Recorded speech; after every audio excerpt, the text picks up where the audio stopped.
So I have a question for you. Should we forgive big content creators for the actions they've done in the past? Now, let's say you have no idea what I'm talking about. Let's say you haven't been in the Marvel Rivals sphere. I am going to show you a few clips. Right now I have 5 ready. Maybe I'll add more screenshots and posts or whatever. Right now, I'm on this video. You know, I can't actually see the main video, so it's on Otter's video. I like him. He's a good content creator. The Flats controversy explained in my reaction. I'm not really gonna play the entire video, but just certain clips of Flats. I have referenced this in my previous videos, but let's see this. Let's click on this timestamp first. Okay, so it starts off right here.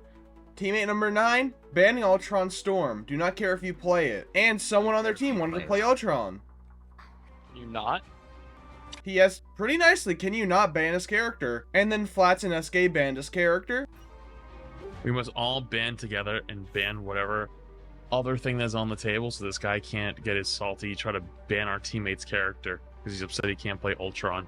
So, Flats target bans his own teammate because he doesn't want to have that support on his team, even though it turned out that's a flying meta season where, you know, Ultron was hard meta. And so then they all banded together, he said, to band together to ban whatever he's not trying to ban. Meaning, hey, we can ban your character, but if you ban ours, no, you can't have that. Come on, please, no 25. So he's mad that the person he target banned another person on their team. This fucking bomb. So we being like that for real? But they banned his Ultron. Are you serious? Nah, no, brother. Weird. There's no You way. gotta be joking, right? No, I think everybody agrees. Was stupid. Your ban. Yeah. I mean, you banned the character I wanted to play, so. Brother, it's Ultron. guess Everyone wants to ban. We were all, dude. It doesn't matter about you. The game wasn't revolving around you. It was just nobody wants to play that shit. Nobody wants. Hey, I can target ban you because, hey, the game doesn't revolve around you. Oh, you chose this character to play? Yeah, nope, I'm target banning them. Now let's go through a few clips right now, just to show you even more of how throughout the entire video, he was just being horrible to him. When you can't formulate an argument, so you just say like whatever can come to your mind, the stupidest thing is possible. Like, Okay. it's great. Yeah. Yeah, you're real smart. I don't really care. No, we hurt your feelings. Oh no. I'll get it back next game. Oh no. No, Hurt you your feelings. Bro, you have no. I'll make this a bigger. The Ultron over 40 games. So, you know what I mean? Oh, you guys banned my character. No. My character. I'm an Only single player Marvel Rivals. You banned him. You actually target ban one of our teammates' characters, and he's still trying. Yes. So like, who is Was actually the baby though? Was it not after? You literally. I said this before. He just said no. Yeah, Flats, you did ban his character and he banned another character on your team. It's not a no situation. Though, like leading into this video, it's like if you ban my character, like the one I'm hovering, then I feel like all the bets are off, right? Like you can at that point, especially if I do a solo to Celestial, that's a very specific thing. But let's say I'm a one trick, you know what I mean? Like I'd be throwing the game unintentionally too. It's just kind of like starting the game on bad terms. Not to mention that it aged so poorly. Ultron ended up being really good. Like it was one of our fastest solo to Celestials. Because he was pretty solid. This is not a good. He uploaded a video himself. I wouldn't upload this video if I were him. We did it second, dumb fuck. What are you talking about? I won't argue with you, bro. I won't argue with you. I mean, you can't keep up. Like, to be honest with you. I can, but No, It doesn't feel good watching this. It does not look. It's not a good look. It's not a good look. and so on. This could be a redemption arc for you, Plinko. You got this. We all are rooting for you. We don't want you to be a bum. We want you to succeed. We want you to pop off in life.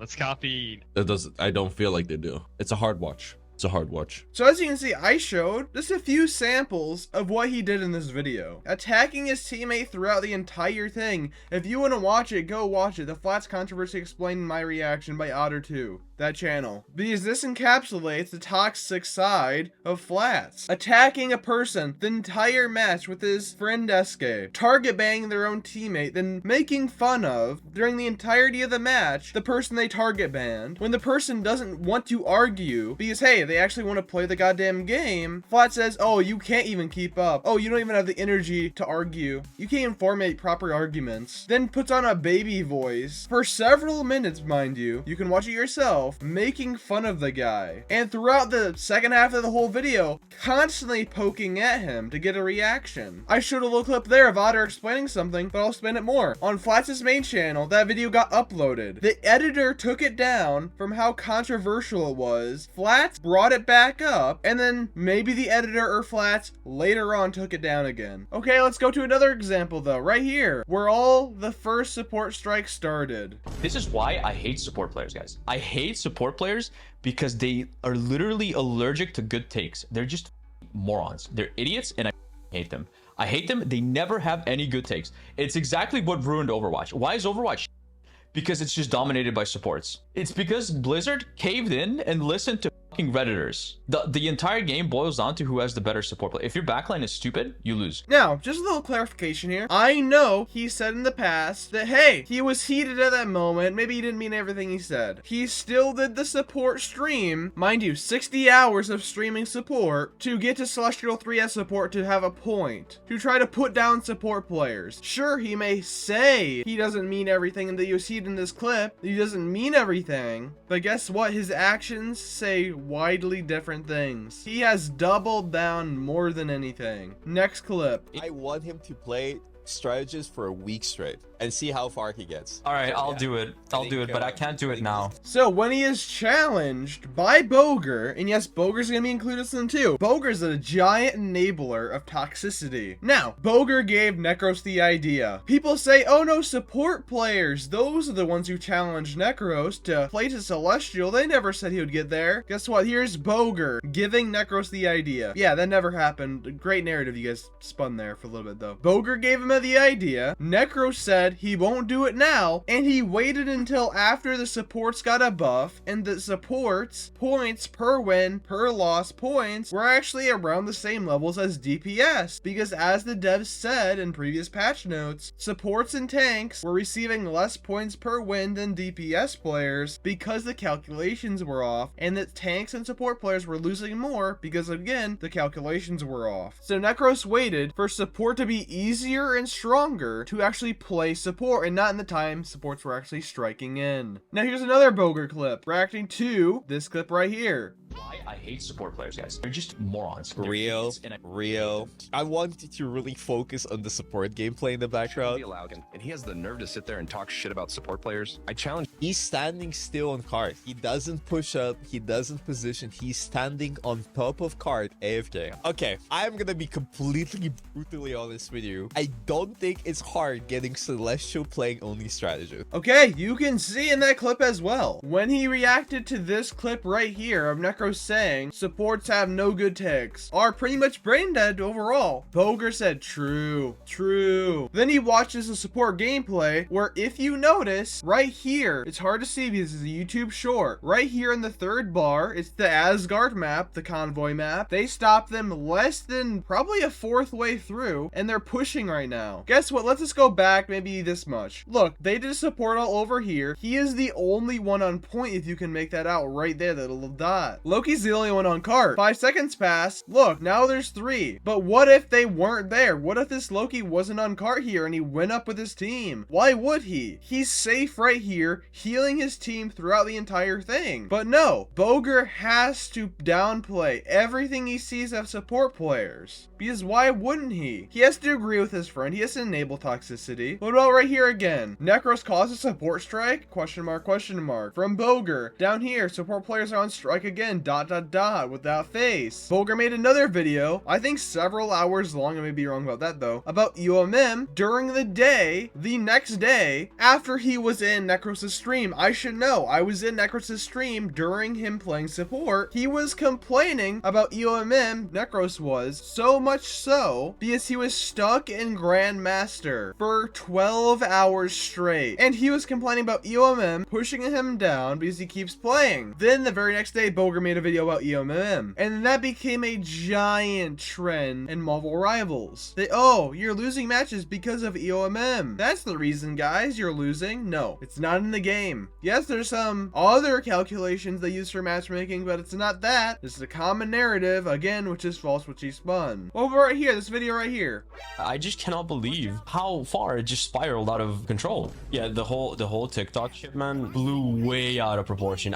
Like, these people on TikTok, brother, like, if I just came out and said, like, guys, I'm racist, I think I would get a more positive reaction than calling supports easy. And that statement is just pure hyperbole. He is trying to make it seem like the public outrage would be worse on a person if he said support was easy compared to saying if he was racist. Yeah, I think a certain way people would hate you a lot more, Necros. This saying, and it's not the support one. And this is another thing he does. His whole purpose in life, it seems, is just to clip farm, to rage bait. AKA, rage baiting is just another form of toxicity.